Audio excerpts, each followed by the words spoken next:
isenção do imposto de renda, pessoa física, para aposentados, mas não é qualquer aposentado, tá? É o aposentado portador de doença grave. Qual é o amparo legal? Né? Quais são essas doenças graves? Você vai encontrar o amparo legal para esse trabalho na Lei 7713 de 1988, artigo 6º.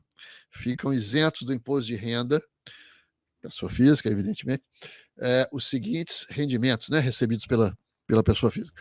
Aí vem o inciso 14, os proventos de aposentadoria ou reforma. Então tem que ser um aposentado. Quem está na ativa não tem esse benefício, né? Não tem essa vantagem.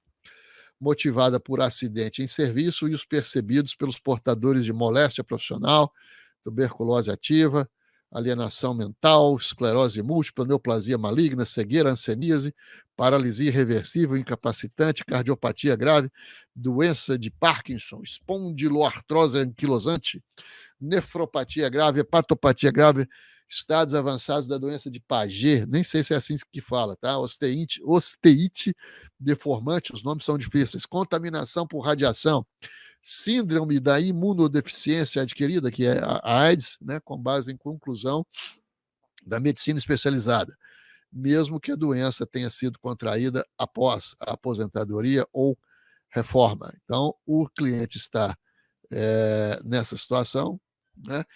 É muito comum, ele contrai a doença grave ou já aposenta em razão dela, e não atina que ele tenha que fazer um pedido de isenção de imposto de renda, quando ele descobre muito tempo já se passou, né?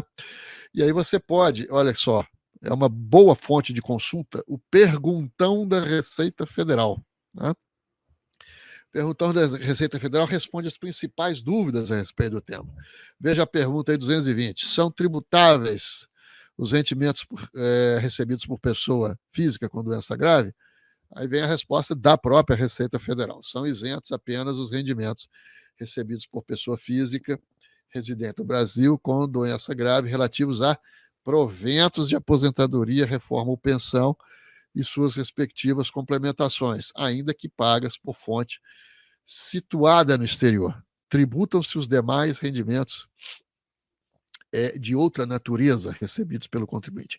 E aqui vem um ponto muito importante aqui no perguntão. Veja assim, também é isenta a pensão judicial, inclusive alimentos provisionais, né, recebida por beneficiário com a doença grave. Certo? Recebida por beneficiário para caso de falecimento da pessoa com doença grave, consulte a pergunta 105. Na pergunta 105, você vai encontrar o seguinte: o aposentado, nos últimos 5 anos, estava com a doença grave, não pediu a isenção e morreu com a doença grave. O seu herdeiro, o seu sucessor, poderá fazer a RCT. Né? Não é pelo fato do falecimento que a RCT foi perdida a oportunidade. Não. O sucessor poderá requerer, né, todo esse período dos 5 anos pretéritos, né, dos 5 anos para trás. Agora, vejam que trabalho, se você encontra um nicho, digamos, uma região de elevados rendimentos, Brasília, por exemplo, que é uma terra de muito servidor público, com rendimentos elevados, né, 30 mil reais, 40 mil reais de salário, muito comum você encontrar. Não estou dizendo que você precisa estar lá fisicamente, não, porque hoje, no mundo online, né, a presença física não é tão importante assim.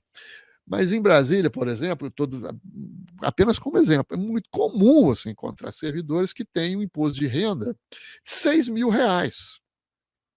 6 mil reais. E se ele estiver nessa situação, aposentado, com doença grave, vejam o que significa essa recuperação. Vou colocar aqui, 6 mil reais de recuperação. Vezes, e aí não é 60 meses, não é 60 meses, porque tem 13º, né? São 72 meses os últimos 5 anos, né? Não é isso mesmo? Não, desculpa. Um 13º são 60, mais um 13º por ano, então você vamos pôr aqui 65, né? Um 13º a cada ano. Então, vezes 65 vai dar 390 mil reais. Já deixou de ser uma pequena recuperação. Já é uma recuperação, é 390 mil reais de recuperação tributária. Se você aplicar uma tabela de honorários aí, aqui já não dá mais para pedir 30%, a gente já reduz um pouco. Mas que seja 25%, né? 25%, nós temos aqui 97.500 reais de honorários, quase 100 mil reais de honorários para um cliente nessa situação. E quantos existem no Brasil? Milhares que nem sabem disso, e quando sabem se assustam, né? Tomam um susto. Aí, meu Deus, eu tenho isso para recuperar? Tem isso para recuperar. O cliente tem isso para recuperar, e o advogado também. Como é que faz esse trabalho? E também é um trabalho simples quando se tem a documentação na mão. Que documentação? Um laudo médico oficial, né? Um laudo pericial. Onde é que você vai obter esse laudo? A resposta está no artigo 30 da Lei 9.250 de 95. Então, a partir de 1º, diz o artigo 30 aí, né? A partir de 1º de janeiro de 96, para efeito do reconhecimento de novas isenções, né? A moléstia deverá ser comprovada mediante laudo pericial emitido por serviço médico oficial da União, dos estados, do Distrito Federal e dos municípios. Como é que você vai orientar seu cliente? Você vai fazer ali no SUS, vai ao posto de saúde do SUS e vai pedir, que eu preciso de um laudo oficial para apresentar para a Receita Federal para provar a doença. E como é que com base em que você vai fazer esse pedido lá no SUS, né? Com os laudos particulares, com a documentação médica particular, com base nela, você vai pedir no SUS um laudo oficial. Obtido que seja esse laudo oficial, é com base nele que você vai, num procedimento administrativo, que é simples, né, que é uma de retificação de declaração, requerer a restituição dos últimos 5 anos, que vai dar isso aí, né? Ao invés de 60 parcelas, são 65, porque vamos contar o 13º aí também. Não é isso? Então, esse é um trabalho muito interessante também para a pessoa ficar. Quais são os potenciais clientes? Olha, se você tem parceria, se você é contador, faz imposto de renda à pessoa física, você sabe, entre os seus clientes, né, de imposto de renda, quais que estão nessa situação, né? Ou se você tem parceria com contador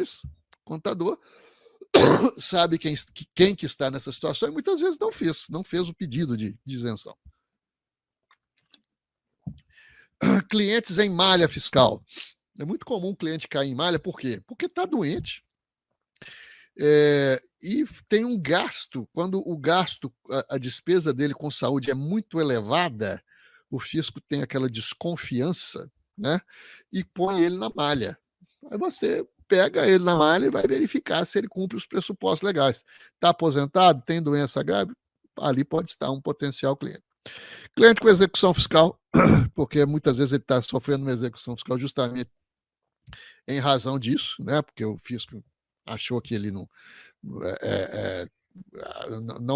se convenceu daquela despesa médica elevada, e na hora que você pede e consegue o reconhecimento da isenção, aquela execução fiscal morre, né? Então é um ponto a observar. E parceria com médicos. Você não está entrando aí na área médica, os médicos sabem muito bem quem é que está nessa situação. Eu tenho 3, 4, 5 clientes aposentados exatamente nessa situação. Estão pagando imposto de renda indevidamente, né? Então, você encontra essa clientela por meio desses caminhos, né?